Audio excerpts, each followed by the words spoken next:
Hello, let me introduce myself. My name is Robinson Nelson Bulmer. I'd like to tell you my story, and how the Bulmer family came to Ontario, Canada. My wife and I are proudly your first-generation Canadian relatives. Your roots follow my life back to our homeland of Yorkshire, England.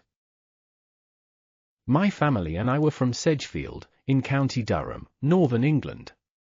Sedgefield parish, including 8 towns and villages, was approximately 18,000 acres in size, and given the mostly clay soil, about 1/3 of the land was cultivated in crops, chiefly oats, wheat, barley, potatoes and turnips. The remainder of the land was given up to pasture. My father, Henry Bulmer, was born in 1778, in North Yorkshire County. My mother, Jane Carr, was born in 1776, in Durham. Jane and her family were landlords, owning several rental properties and deeds of land.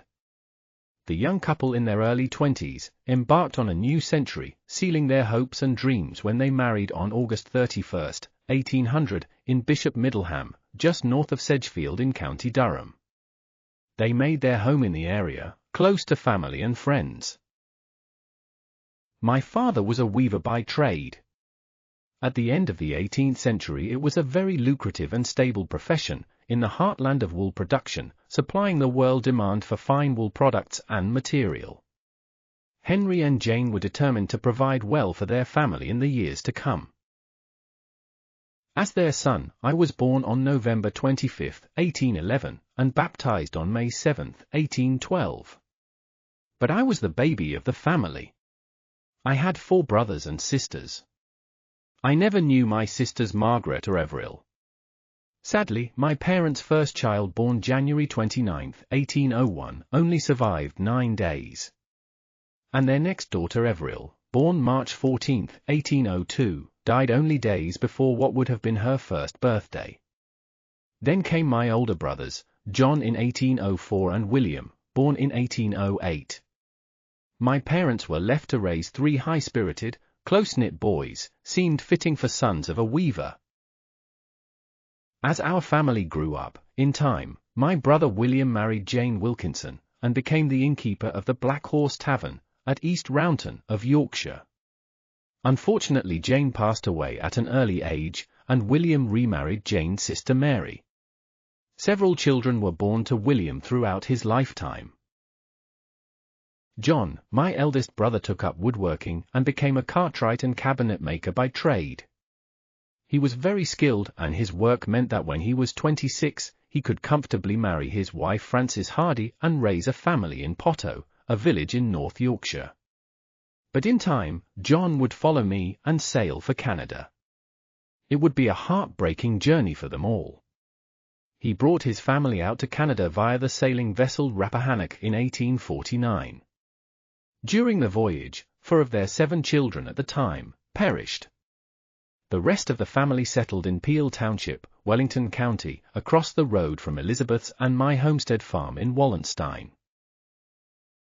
At the age of 21, I married Elizabeth Alderson on May 11, 1833, at Seamer by Stokesley, North Yorkshire. That has been the family seat of the Bulmer house for centuries. Elizabeth was born in 1804, in Grinton. She was 28 years old when we married, 7 years older than me. We had 7 children: Cicely, William, Henry, John, George, and Robinson, who we called Robert.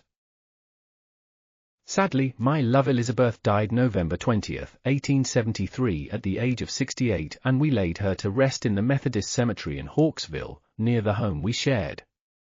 In time I decided to say goodbye to my family, who braved the new world by my side and made a good life for themselves. My father, mother and wife were now at rest, and my years too were waning. I sailed home to return to Manor House Farm of Little Smeaton. I later married Louisa Dawson on January 30, 1879 in York. I was 67 and she was 45. We were blessed with 2 children, William and Louisa. After a good 80 years of hard work, the blessing of family, not mention good adventure, I thought it was time to rest, February 20, 1892. So my friend, if you find yourself in the Brookby area of the Hambleton district, North Yorkshire, please drop by to say hello in St. Peter's Church Cemetery. I'm happy to have shared my story with you. I'm very proud of the settlement and family home we made in Canada. I hope you will think of me, Elizabeth, John and Francis.